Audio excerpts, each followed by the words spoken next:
Hey there, guys. This is Zach. Happy Monday to those of you that are essential. We really thank you for what you do. To all of us other lazy motherfuckers, happy day number whatever the fuck it is of quarantine for us today. So, I'm going to be making a drink based off of Pulp Fiction today. I really thought it was time to do Pulp Fiction. I've wanted to do it since the day one, and now I think I'm ready for it. It's gonna be. I couldn't decide whether to make a shake or like a vanilla Coke, like alcoholic based drink. So I'm making both. I'm making a float. So today to make this, you're going to take about 6 ounces of Coke, I'd say.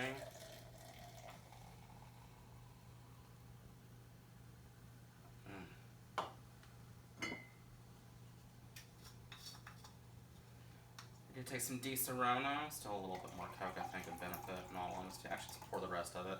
This is a 7.5 ounce can, so about a cup, I'd say about 8 ounces. You're gonna do a 3 count of Di Serrano. 1, 2, 3.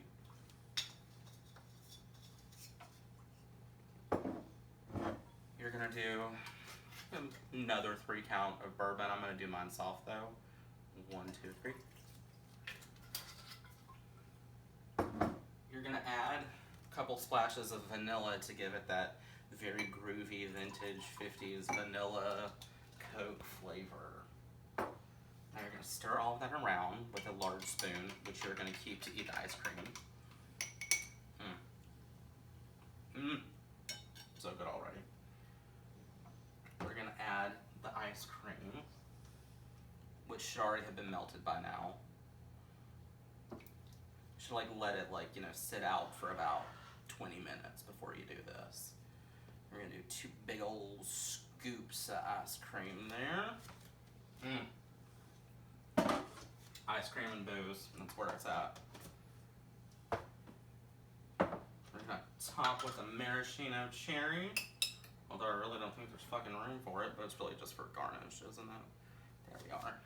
And now, I'm gonna go back to my room and we're gonna go in depth with this drinking game. I think this format works. It's more one-on-one, it's more intimate, and I get to be more crazy and fucked up, so hold on.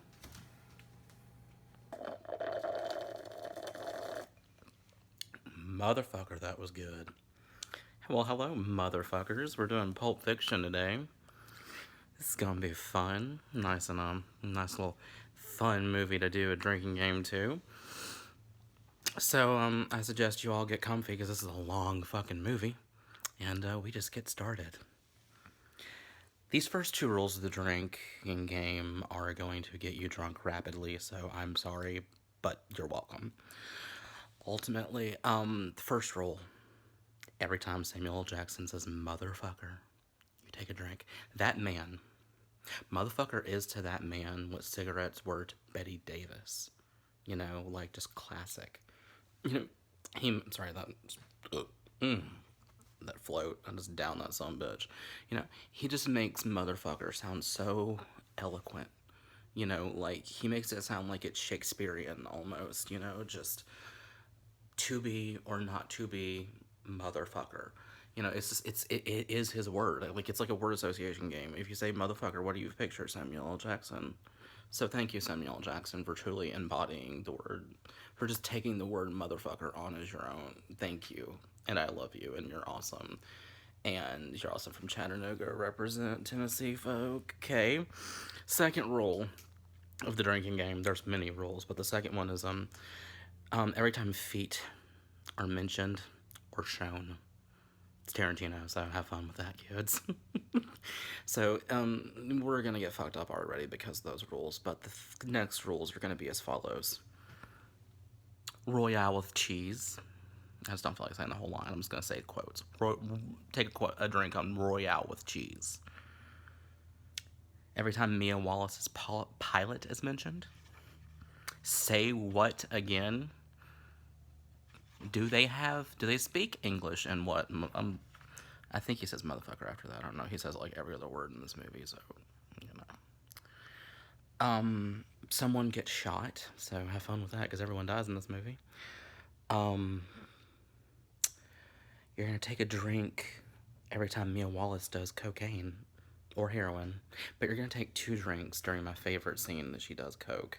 The one where she's in the women's bathroom and she's just, I said, goddamn. Take 2 drinks because I love that. Because only in LA would you be at a 50s diner women's bathroom and there'd be like Jane Mansfield brushing her hair, Marilyn Monroe like asking, Mamie Van Doren for a Kotex, and a bitch doing cocaine off the bathroom counter. So yes, that's very LA, and it's weird. I guess I don't know. I've never been to LA. Like LA folk, tell me, is that all that happens in LA? Does everyone does coke and dies? I don't know. According to Bret Easton Ellis, who fucking knows?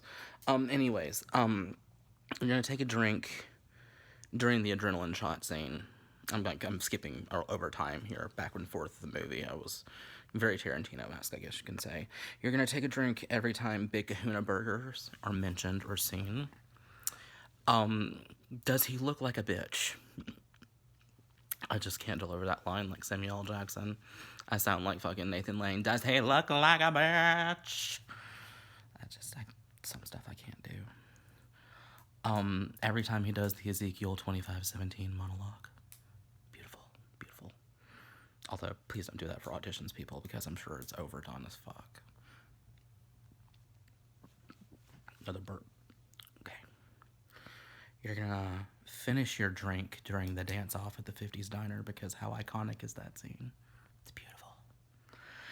You're gonna, take a drink whenever she, is dancing along to Girl, You'll Be a Woman Soon, because I just love that song and the way that was filmed, and it's kind of appropriate for the context, because she ain't quite grown up yet, and then she snorts heroin and almost fucking dies, and like her milkshake comes out of her mouth, and it's gross. Okay. You're gonna take a sip of your drink every time Mia Wallace takes a sip of her drink at the restaurant. So good luck with that, because she just sucks on that thing like it's her mama's titty.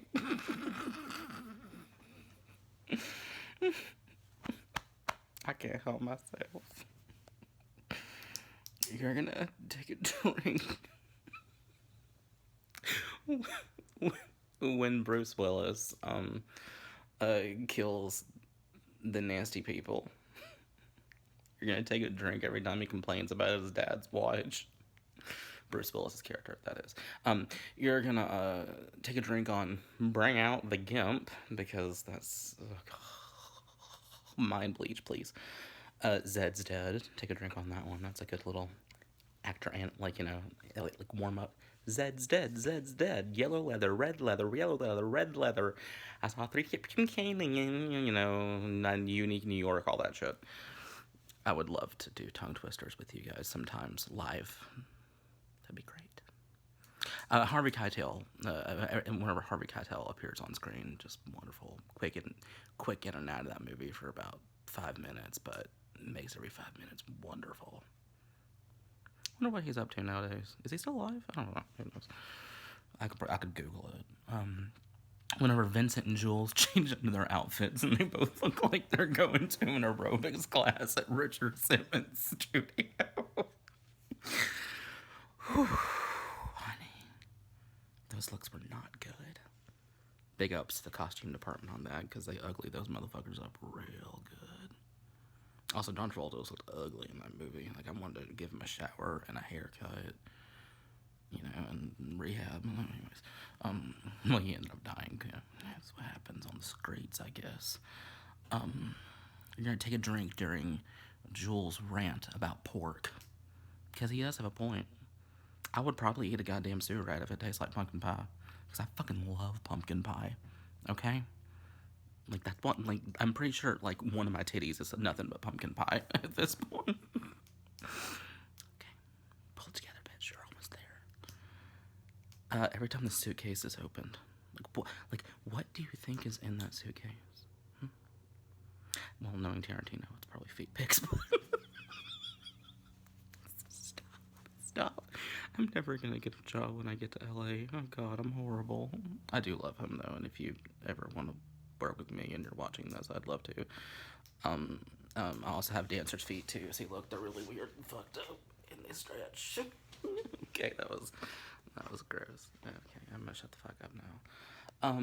And every time Tim Robbins and Amanda Plummer, who I hear is batshit crazy, but is a wonderful actress and is esteemed and is Hollywood royalty. And originated the role of Agnes in Agnes of God on Broadway. Very wonderful play. Great roles out there for women.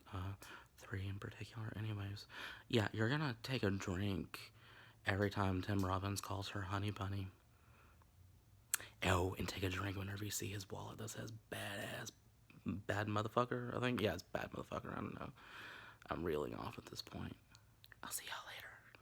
Bye. Because tomorrow we're going to do Forrest Gump. See you then.